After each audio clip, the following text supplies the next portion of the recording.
आइए सीधे रुख करेंगे। इस वक्त कथावाचक देवकीनंदन ठाकुर जी हमारे साथ मौजूद हैं और जरा उन्हीं से जानते हैं। देवकीनंदन ठाकुर जी, ये जो नया मामला है जिस पर आप बयान दे रहे हैं, क्या है ये पूरा मामला? देखिए, एक वहां पे यूनिवर्सिटी में, मुस्लिम यूनिवर्सिटी में अलीगढ़ में काम करने वाले हैं, वो तिलक लगा के गए हैं और वहां तिलक लगा के गए हैं तो उनको मना किया जाता है कि आप यहाँ तिलक लगा के नहीं आ सकते। हो सकता है वहां का कोई रूल हो कि आप वहां तिलक लगा के नहीं जा सकते, तो कोई बात नहीं, फिर वहां पर टोपी भी पहन के नहीं जाना चाहिए। भाई कोई भी यूनिवर्सिटी, मेरी हो आपकी हो, वहां तो सब लोग जो है सरकार के ही पैसे से चलती है, तो और सरकार है सेकुलर, तो संवैधानिक राइट्स तो सबके बराबर हैं। तो कि सिर्फ हिंदुओं को ही टारगेट क्यों किया जाएगा, तिलक के लिए टारगेट क्यों किया जाएगा? कई मॉडर्न स्कूल ऐसे हैं जहां हमारे बच्चों से कहा जाता है आप तिलक नहीं लगाओगे। अरे भाई क्यों नहीं लगाएंगे तिलक? तिलक लगाने से हमारे जो तीसरा नेत्र ओपन होता है, आज्ञा चक्र ओपन होता है। हम सब, हमारे देवता तिलक लगाते हैं, हमारे ऋषि मुनि तिलक लगाते हैं, और तिलक लगाने से हमारे सद्विचार जागृत होते हैं। तो फिर बुराई कहाँ है? तिलक लगाने के लिए रोका क्यों जा रहा है? अगर पढ़ाने में या पढ़ने में कोई असुविधा कर रहा है तो वहां रोकना चाहिए। तिलक लगाना एक इशू थोड़ी हो सकता है।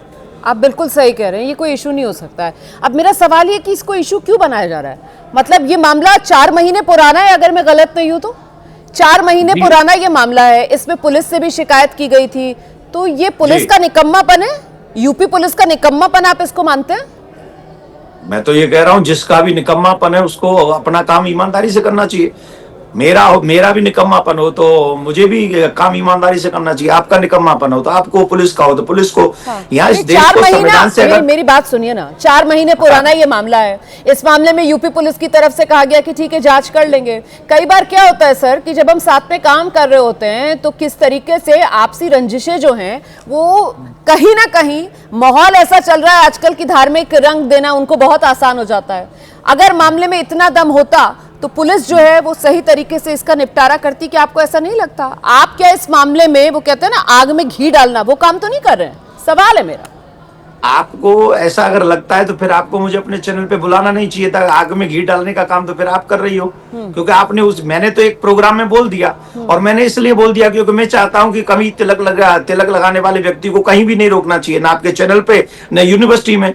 लेकिन अगर मैंने एक प्रोग्राम में बोला और आप फिर उस पर बात कर रही हैं, इसका मतलब है हम दोनों एक सामाजिक विषय को जानना चाहते हैं, समझना चाहते हैं कि समाज में आग नहीं लगे, समाज सब साथ में रहे। हाँ। हम लोग सब साथ में रहें। लेकिन आपने बहुत अच्छी बात की कि हम लोग चाहते हैं कि समाज में आग ना लगे, समाज साथ में रहे। लेकिन दिक्कत यह है कि जो बयान आते हैं वो बिल्कुल ऐसा लगता है कि जानबूझकर ऐसे बयान दिए जा रहे हैं कि समाज में आग लग जाए। मतलब हम तो सर बरसों बरस से इस देश के अंदर अलग अलग धर्मों के लोग जो हैं वो साथ में ही रह रहे हैं। ऐसा तो है नहीं कि अभी ये कोई 100, 200, 400 साल से हम लोग साथ में रह रहे हैं। सारे धर्मों के लोग सर इसी देश में रह रहे हैं और मिलजुल कर रह रहे हैं। ठीक है, आपस में झगड़े भी होते हैं, मामले भी होते हैं, लेकिन सबका निपटारा हो जाता है। लेकिन अचानक से ऐसी माहौल बना देना कि साहब तिलक, टोपी, मस्जिद, मंदिर, क्यों सर? हिंदू राष्ट्र, क्यों सर? सिर्फ और सिर्फ यही क्यों है हमारे पास बात करने के लिए? हम समाज को जोड़ने वाली बातें क्यों नहीं कर सकते? तोड़ने वाली बातें क्यों करते हैं सर? नहीं, हम जोड़ने वाली भी बात करते हैं। अभी आपके प्रोग्राम के थोड़ी देर पहले कश्मीर से एक मुस्लिम बंधु मिलके आए थे कि मैं देशभक्त हूं और मैं देश के लिए कुछ करना चाहता हूं, मैं आपके साथ मिलके कुछ करना चाहता हूं, और ईमानदारी से यह है कि आप जो देश के लिए कर रहे हैं बहुत कम, उनके शब्द हैं कि ऐसा कार्य जो आप कर रहे हैं निर्भीकता से, आप जो बोलते हैं, जो सत्य है वो आप बोलते हैं। तो कश्मीर से एक इस्लामिक व्यक्ति आए और उन्होंने इस बात को कहा, और मैंने तो मेरे अब किसी तो देखिए देवकीनंदन ठाकुर जी, आप पर और जिम्मेदारी हो जाती है ना, आप कथावाचक हैं। आपने खुद ही बताया कि किस तरीके से कश्मीर से भी लोग आकर, नहीं, मेरी बात सुनिए ना, आप ही के पास आ रही हूँ और पूरा मैसेज आप दे दीजिएगा। मैं ये जानना चाह रही हूँ कि जो अलीगढ़ में हुआ उस मामले में देवकीनंदन ठाकुर की तरफ से ये भी तो कहा जा सकता था ना कि इस मामले में पुलिस को जांच करनी चाहिए, सच सामने लाना चाहिए। कैसे देवकीनंदन ठाकुर ने बिना पुलिस की जांच के पहले ही फैसला सुना दिया कि हाँ ऐसा ही हुआ होगा, हाँ जबरन यही हुआ होगा? ये तो फिर आप पूर्वाग्रह से ग्रसित है ना सर। आपने एक आरोप के आधार पर बैठकर अपने प्रवचन के दौरान पूरा का पूरा मतलब माहौल बना दिया हिंदू मुसलमान वाला। ये सवाल है मेरा देवकीनंदन ठाकुर जी। मुझे ये नहीं समझ में आया रोमाना जी, मैंने आपके साथ पहले भी बहुत सारी डिबेट की है और बहुत सारे संवाद भी किए हैं, लेकिन तब आपका रुख ऐसा नहीं था। पता नहीं पिछले 2-3 हफ्ते से आप कौन सा पानी पीने लग गई हैं, एकदम हिंदू मुस्लिम एकदम हिंदू मुस्लिम आप कर रही हैं, जबकि मैं तो अपनी तरफ से ऐसा कुछ नहीं कर रहा हूं। मैंने तो ये कहा है कि भाई संवैधानिक अधिकार है, अगर वहां टोपी लग रही है तो वहां तिलक भी लगने दो, अगर वहां टोपी हटा रहे हैं तो तिलक भी हटा दो। तो मैंने तो ये संवैधानिक बातें कही, अब इसमें आपको हिंदू मुस्लिम लग रहा है। और फिर एक और बात, पहले ये तो कह देते पुलिस से कि पुलिस जांच कर ले कि मामला क्या है, वाकई में क्या तिलक हटाने और टोपी लगाने से जुड़ा ये मामला है, या ये आपसी रंजिश का मामला दो कर्मचारियों का, क्योंकि हम तो देखते हैं ना, और मुझसे ज्यादा तो अनुभव आपका है। और रही बात कौन सा पानी पीती हूँ सर, तो हिंदुस्तान की नागरिक हूँ, भारत में रहती हूँ, भारत का पानी पीती हूँ, गंगा जमुनी तहजीब वाला पानी बचपन से पिया है सर, और अभी भी उसी के घूंट भरती हूँ सर। आइए देखिए नंदन ठाकुर जी। फिर पता नहीं फिर वहीं लेके जा रही हो आप, है ना। मैं ये कह रहा हूं कि किसी भी, अगर वो कह रहा है कि तिलक लगा, वो प्राइवेट, अगर आपसी रंजिश के कारण अगर कोई व्यक्ति ऐसे कह रहा है तो उसको सजा मिलनी चाहिए। यही तो देखिए, अब आप बैठकर ये बात कह रहे हैं, अपनी सभा में भी आप ये कह देते ना, आप कम से कम यही कहते कि यूपी पुलिस को इस मामले का निपटारा करना चाहिए। आपने तो वहां पर बैठकर एकदम से कह दिया, जैसे आपको पता है कि वो व्यक्ति बिल्कुल सही कह रहा है, जैसे आप जानते हैं कि हाँ वाकई में ऐसा ही हुआ है। आपने तो ये संदेश दे दिया ना कि भाई एक हिंदू व्यक्ति, उसको तिलक नहीं लगाने दिया जा रहा मुस्लिम यूनिवर्सिटी में। आपने तो इस बात पर मोहर लगा दी। देवकीनंदन ठाकुर जी, आपका इतना बड़ा औरा है, इतना बड़ा आपका कद है, आप जब कुछ बात कहते हैं तो उसमें कुछ वजन होना चाहिए ना। आपको तो पूरी मतलब तसल्ली करके, जांच पड़ताल करके किसी भी मुद्दे पर बात रखनी चाहिए। आपकी बात से तो आपने मोहर लगा दी, जबकि अभी तक पुलिस जांच में तो पता नहीं चला सच क्या है क्या झूठ है। रोमाना जी, मैं आपको एक बात बताता हूँ, मैं जिस जगह पे काम करता हूँ, आपको पता है, आपके ही चैनल पे एक प्रोग्राम चला था जब मैं जयपुर में अदा कर रहा था, नो तिलक नो एंट्री जी। मैं तिलक से अब से काम नहीं कर रहा हूं। मैं तिलक के लिए कम से कम 15-20 साल से तो काम कर रहा हूं, और सभी सनातनियों कह रहा हूं कि जब मेरे भगवान तिलक लगाते तो उनको भी तिलक लगाना चाहिए, और इसके लिए मैं प्रचार करता हूं, कथाओं में भी करता हूं, और इसमें किसी की बुराई नहीं है। आपने देखा होगा नो तिलक नो एंट्री, इसमें अभी हमने जयपुर में भी किया था। एक और बात मैं आपको बताऊं, मेरे पास बहुत सारी शिकायतें हैं, और आपको मेरे सोशल मीडिया पे भी ये चीजें मिल जाएंगी कि मॉडर्न स्कूलों में भी हमारे बच्चों को कहा जाता है तुम तिलक लगा के नहीं आओगे। मेरे बच्चों को कहा जाता है, क्यों रोकेंगे मेरे बच्चों को तिलक? अरे भाई, प्राइवेट स्कूल वाले को हमारे ऊपर दया तो कर नहीं रहे, पैसा ले रहे हैं, फीस ले रहे हैं, उसके बाद हमारे बच्चों को एजुकेशन दे रहे हैं, और मेरे बच्चों के संस्कारों को मार देंगे। वो तिलक नहीं लगाने देंगे, वो सिखा नहीं रखने देंगे, वो कलावा नहीं बांध लेंगे। अरे वो है कौन भाई? कोई भी क्यों है? मेरे संस्कारों को कोई क्यों रोकेगा? जबकि मेरा संस्कार तो किसी का बुरा चाहता नहीं। तो ऐसी बहुत सारी शिकायतें हैं तिलक लगाने के पीछे, और मेरी सोशल साइट पे भी आपको ये सब चीजें मिल जाएंगी। तो मेरा मीनिंग ये है कि मेरे अब आप प्राइवेट स्कूल्स पर आ गए, तो सर हर जगह का अपना कुछ नियम होता है सर, कायदे कानून होते हैं, यूनिफॉर्म पहननी होती है, यूनिफॉर्म में क्या इंक्लूडेड है क्या इंक्लूडेड नहीं है, इसकी छूट तो सर देश का संविधान भी देता है ना उन इंस्टीट्यूट्स को जहां पर इस तरीके के नियम बनाए जाते हैं। और जहां मैं तो इसको कहूंगी सर बात का बतंगड़ बनना। बताइए क्या फर्क पड़ जाएगा सर? क्या हम अपने संस्कार भूल जाएंगे?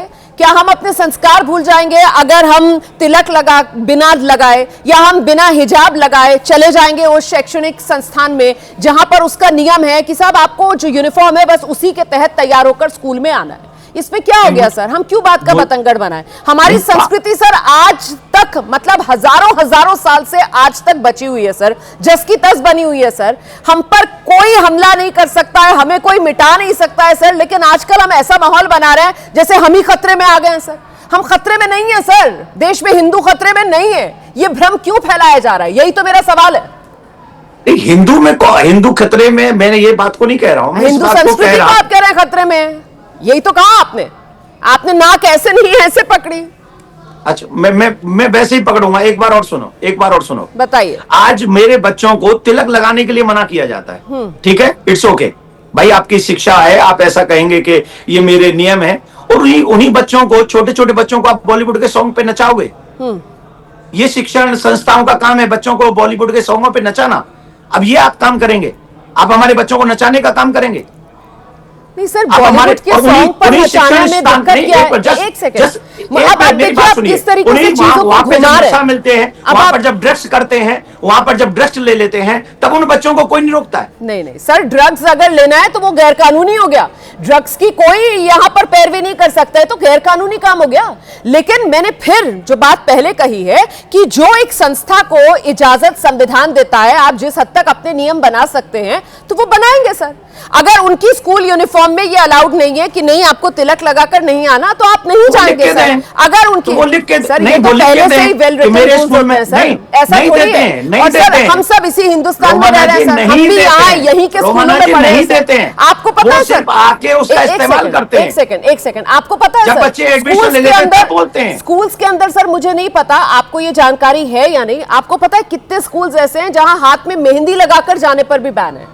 मैं तो पढ़ी हूं सर गर्ल्स स्कूल में, मैं आपको बता रही हूं सर कि परिवार के अंदर अगर कोई खुशी होती थी तो मेहंदी हम लोग हाथ पे नहीं लगाते थे, क्योंकि स्कूल में रूल है। देवकीनंदन ने कहा था सर रूल तो रूल होता है ना, क्यों कहते हैं देवकीनंदन? देवकीनंदन क्यों हर जगह के नियम में अपनी टांग अड़ाते हैं? यही तो मेरा सवाल है भाई। देश संविधान से चलेगा, देवकीनंदन के नियमों से थोड़ी चलेगा। आइए देखिए, रूल संविधान के अनुसार ही चलते हैं और कहीं संविधान में नहीं लगा कि मेरे बच्चे स्कूल में तिलक नहीं लगा सकते। अगर संविधान में लिखा है तो मैं इस बात को एग्री कर लूंगा, और अगर संविधान में नहीं लिखा है तो ये स्कूल वाले अपने आप से नहीं कहेंगे कि मेरे बच्चे मेहंदी नहीं लगा सकते, कि मेरे बच्चे तिलक नहीं लगा सकते। और प्लस तिलक लगाने से लॉस किसको होगा?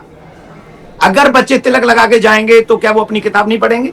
अगर बच्चे मेहंदी लगा के जाएंगे तो क्या वो पाकिस्तान की एग्जाम का रिजल्ट उसमें लिख के आ जाएंगे? What happen after Tilak after mehndi?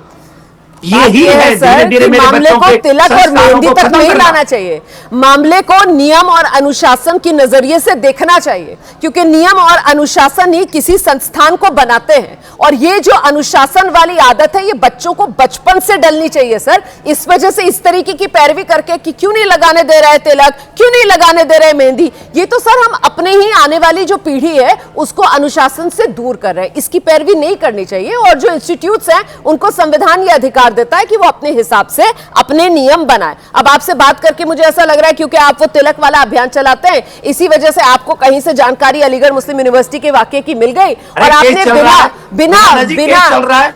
Romana जी, हाँ जी, पुलिस को इन्फॉर्म किया गया है, ये केस है और ये 4 महीने पुराना है। मैं तो पहले ही आपको कहा 4 महीने पहले है, मैंने तो तभी आपसे कहा पुलिस का निकम्मापन है। ये 4 महीने हो गए ना इसको, मैंने तो पहले ही आपको जानकारी दी है। कम से कम 4 बार तो और चलाइए इसको, 4 बार और चलाइए, जिससे सर लेकिन पुलिस अभी तक दूध का दूध पानी का पानी नहीं कर पाई है ना, यही तो मेरा सवाल है। धन्यवाद आपका, बहुत धन्यवाद सर, बहुत धन्यवाद एबीपी न्यूज के लिए समय निकालने के लिए।